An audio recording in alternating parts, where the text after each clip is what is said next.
자, 입주율 15% 어마어마하죠. 근데 그 입주율이 아니죠. 이건 뭐예요?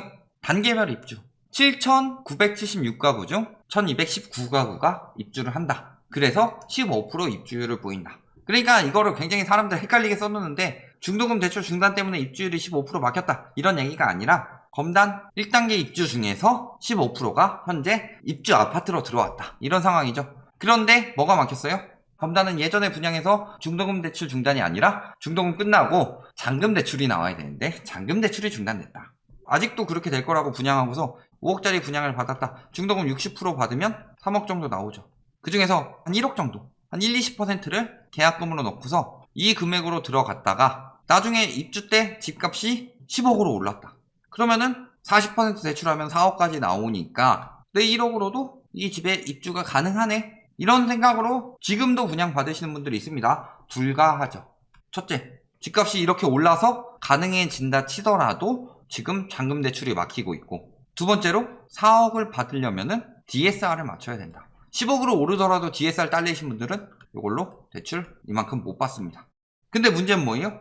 입주 코앞이고 이제 입주율 15%예요. 앞으로 85% 들어오는데 여기서부터 벌써 대출이 막혀버리면 여기도 당연히 대출이 막힐 수밖에 없다. 분기 바뀌어가지고 대출 또 풀린다더니 뭐 이런 식으로 해서 뭐 결국은 다 한다더니 한 10% 입주하고 또 나머지는 대출 안 나오고 이럴 게 뻔하죠. 10%도 많이 쳐준 거예요 지금. 그리고 전세가 뚝 떨어졌다. 다 물량 때문에 떨어졌다. 물론 물량의 영향도 있죠. 검단 같은 경우는 물량의 영향이 크죠. 왜? 이제 새로 들어오니까.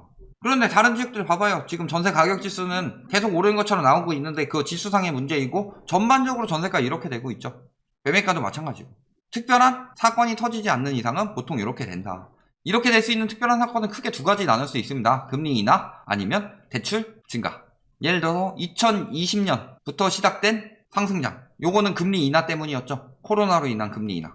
그리고 14, 15년부터 시작된 상승장에는 대출 증가, 초이노믹스로 인한.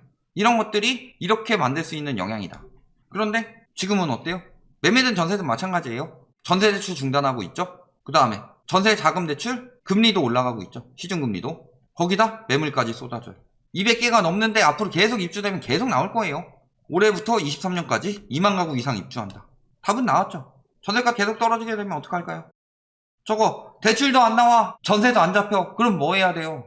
레노트인가? 아니면 입주 안 하고서 전세 있을 때까지 이자 내면서 버티는 건데 그거 이자 굉장히 셉니다. 그럴 때 서구 매매 가격 지수, 전세 가격 지수 계속 오른대요. 전세 가격 지수는 떨어지고 있고 매매 가격 지수 저렇게 계속 폭등하고 있나요 지금? 거래 한두 건이나 가끔 뜨지? 자, 계속 이런데요. 그래서 실질적으로 진짜 어떻게 되고 있나 봅시다. 떨어졌는데? 다운거래면 신고 좀 해주세요. 검단 아시는 분들. 자, 여기가 다운거래고 이 정도가 거래 금액이죠. 다운거래라고 치기에는 미묘하게 높죠. 왜냐면은 지금은 매수인한테 양도세까지 다 떠넘긴다 뭐 이런 기사들 뜨고 있는데 그렇게까지 살 수 있을 사람이 없어요. 거기다가 지금 전세 매물 봅시다. 어마어마하게 나오고 있습니다. 거의 단지별로 200개죠. 전세가 곤두박질 치고 있죠. 전세가 떨어지고 있다. 자, 거래 가격 역시 요쯤에서 거래가 됐으면 다운거래라면 여기까지 낮췄지 요쯤에서 거래가 되는 것은 굉장히 애매하고 전반적으로 가격이 떨어지고 있다. 이렇게 보는 게 맞죠. 얘는 한 건 거래되고 거래 더럽게 안 되고 있다. 이런 상황이고 연도별로 하나씩 된 거죠. 20년 되고 나서는. 그리고 전세 매물은 입주되면서 엄청나게 늘어났는데 들어오는 사람이 없다. 자, 분양권 거래량 7월에 엄청나게 늘었어요. 왜? 이거 뭐예요? 다 차명이지. 이제부터는 입주하면 양도세, 취득세 뿐만 아니라 이제 보유세도 내야 되죠. 그러니까 입주 후에 빨리 지금 분양권 넘겨버리는 거다.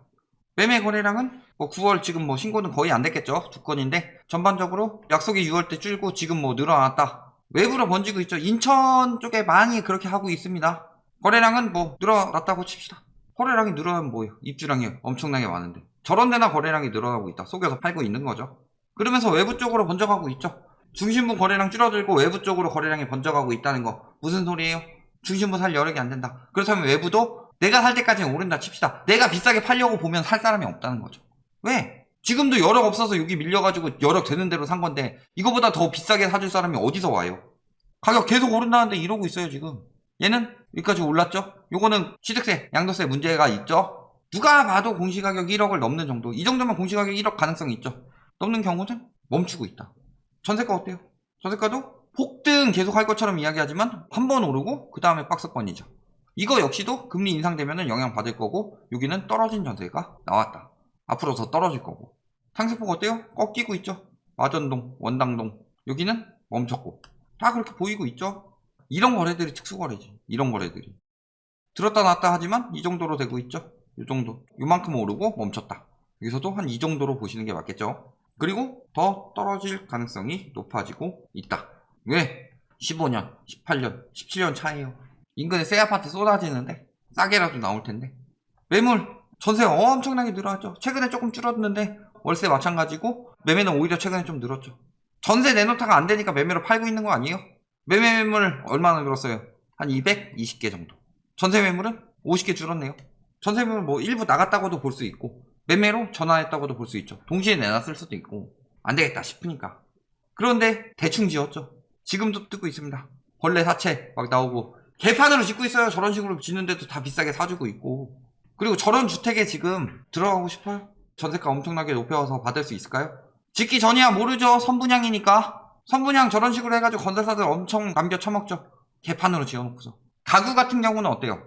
다 짓고 나서 선분양이랑 관련 없이, 이거는 입주할 때 충분히 고려해서 건설사들이 할 수도 있었는데 뭐 한 거예요? 그래서 분양 안 받을 거야? 그래서 입주 안 할 거야? 자금 안 치를 거야? 집값이 올랐는데 건설사들이 이렇게 배치할 수 있도록 두고 있다. 집값 올려놓고서. 그러면 그럴수록 점점 더 건물이 개판으로 지어지는 거죠.